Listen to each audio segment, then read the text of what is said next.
You make hundreds of decisions designing and building a prototype boat, and this video shows I got one or two of them wrong for sure. Welcome back, friends.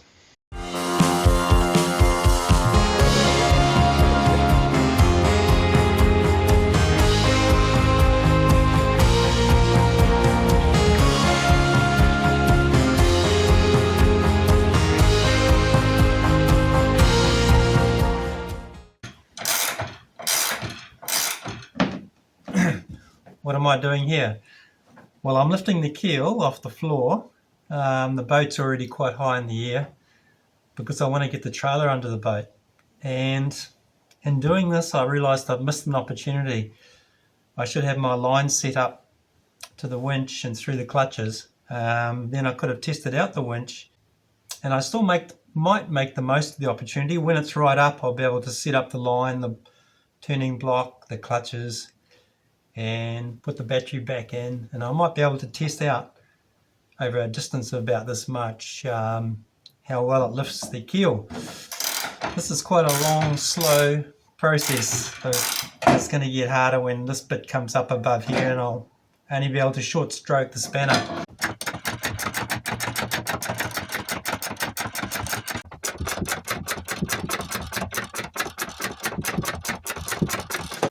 I blocked up underneath the keel, the bulb under the boat, so I'm going to let it down onto the blocks now, and then I can take this plate off, and then I can set up the sheave in here, the line, the turning block, the clutch, and then give it a go with the winch. What could go wrong?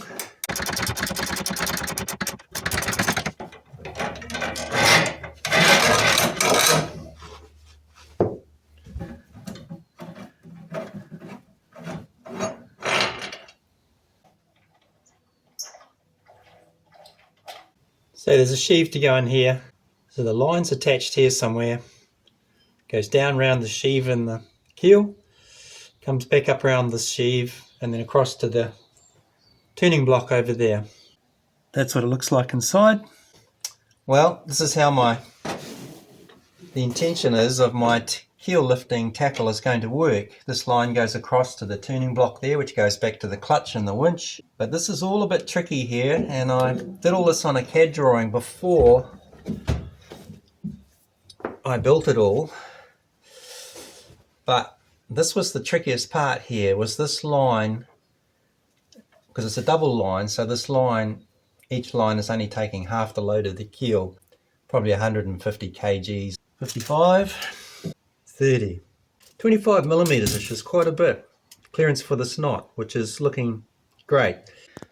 I've got a halyard knot here, but it can't quite close up because of the narrowness of these cheeks.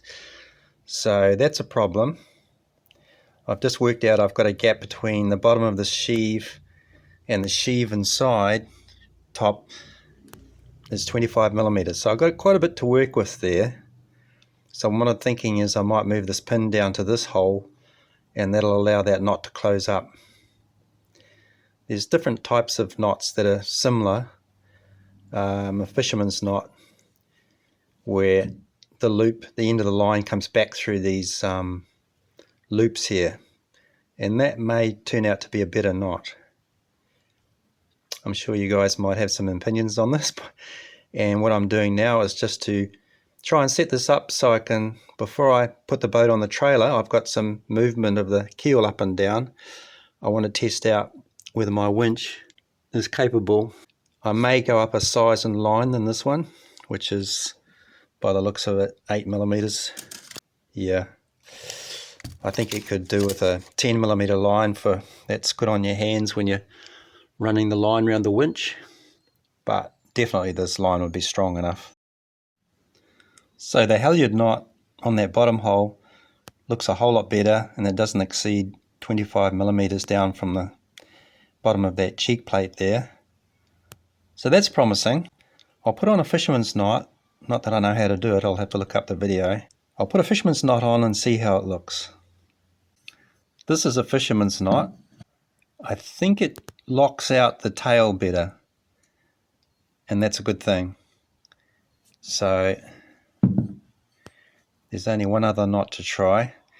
It's one that goes a double loop around the pin there, and it also ends up like a fisherman's knot where you poke the line through the loops.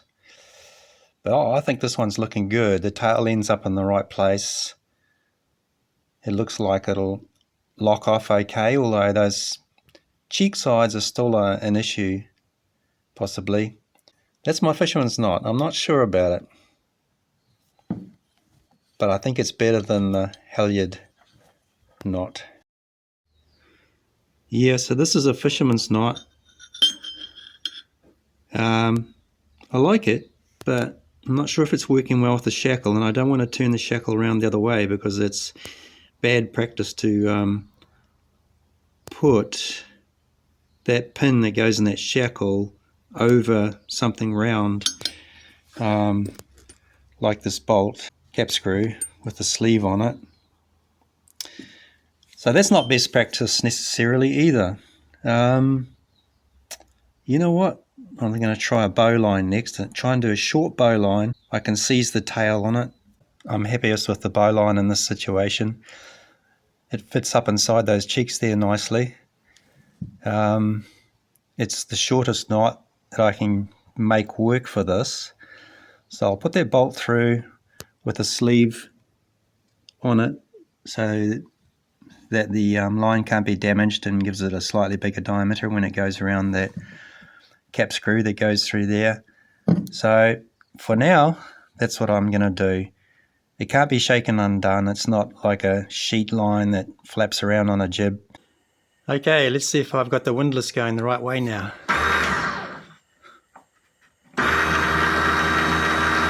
It sure is. As you can see, I've got the line set up, going through the clutch.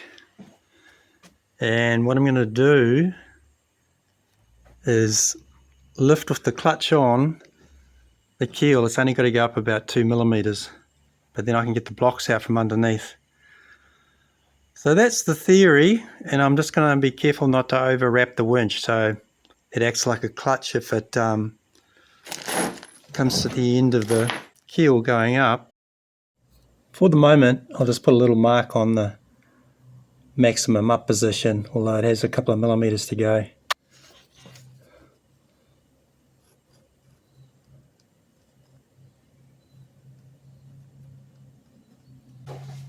Okay, this is when the theory becomes the practical.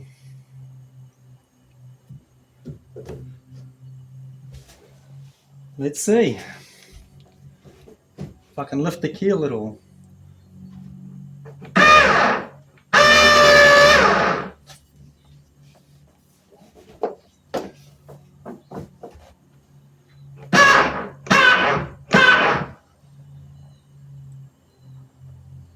And it did.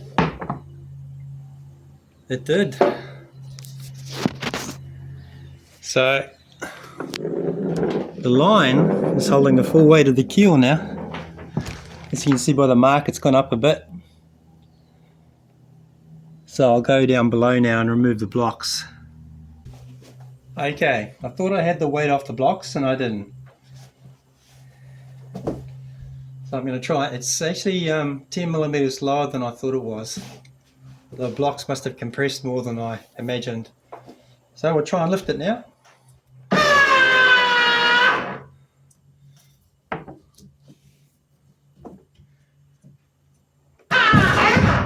Whoa! Well, with 3 wraps, there's plenty of grip.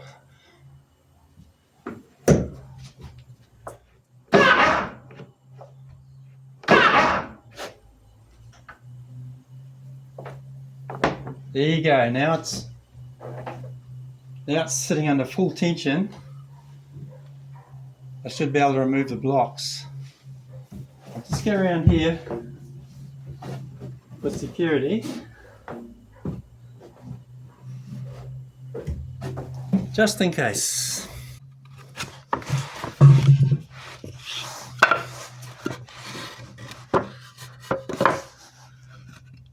Okay, I might just do it, not the full amount. Because all I'm trying to do is find out whether it'll lift it or not. That's about 120 millimeters. That'll be a good indication. Of course, like I am, you're probably all waiting to see what the controlled descent's like, which is quite important.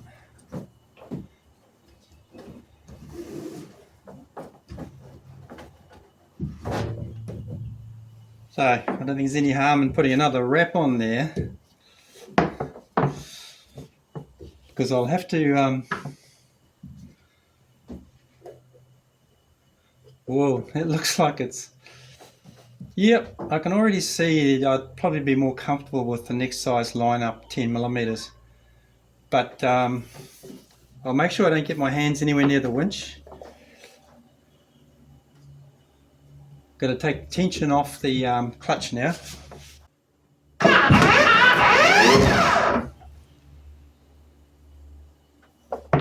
Whoa.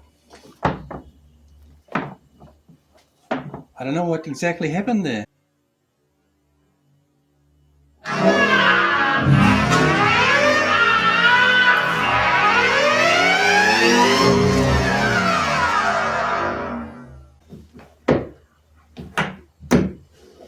I do know it's going too fast. I'm going to have to see if the winch shouldn't unwind. I'm going to see if I'll just go up a little bit and see if the winch will hold it.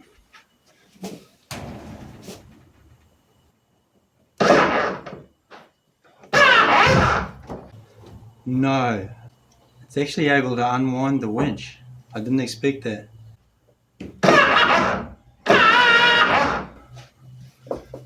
Okay. Can I release it under load? And will it cause the winch to spin? Whoa, that's not good. That's not good. And I didn't expect that, because it looked like that was accelerating. Well, I'm glad I only chose it to go down, chose the distance for it to go down about 100 mils. What does this mean? Well, it's pretty clear if I'd put 2 more sheaves on the keel, I might have got away with this winch. Who knows, I might still. But it would have slowed it down by 2 and halved the load. I mean, the winch won't slow down, but the travel of the keel would slow down by 50%. That would put far less load on this. It wouldn't matter quite so much that it's going faster than I'd like. And also that, I don't know what a winch like this is supposed to resist on the way of, or it has any device in it to resist the travel down. It's interesting and hopefully not expensive. Okay, I'm going to try lifting it up one more time, seeing what happens. Just a little bit.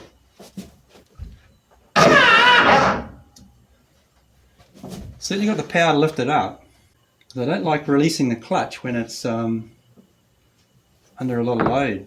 But we know it's going to happen when I release the clutch now.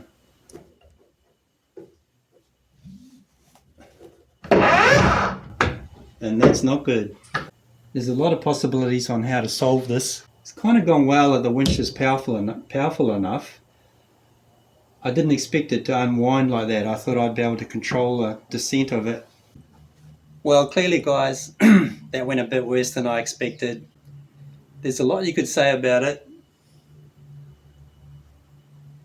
I could have put more purchases, 2 more sheaves on the top and the bottom of the lifting on the keel. That would have lightened the load on everything, and that still might be a possibility, and it would lessen the problem of the winch going too fast.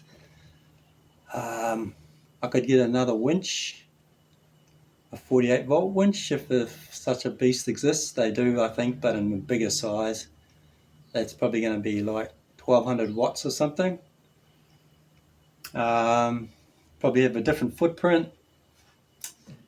Yeah, so this distance to here, unfortunately, I haven't measured it, but I'm pretty sure it's shorter than the travel of the keel.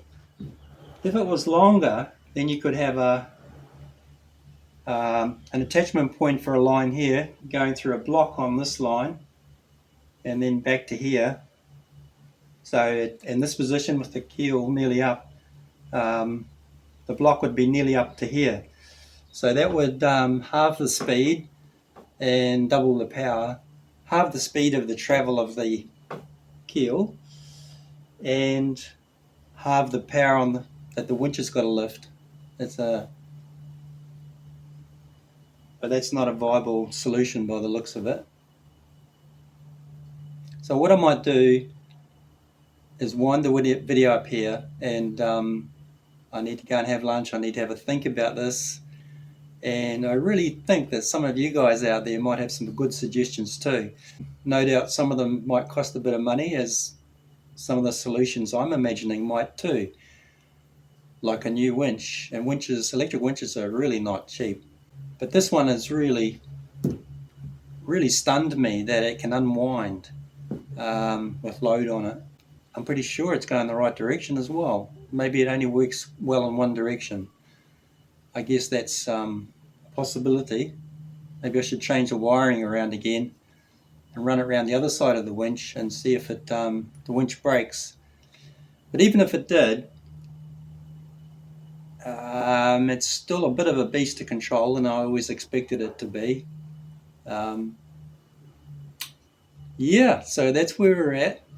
I'll end the video here, and I've got other jobs to go on with, and hopefully you guys can get back to me with some great ideas, and I'll be working on some ideas myself as I go along. See you next time.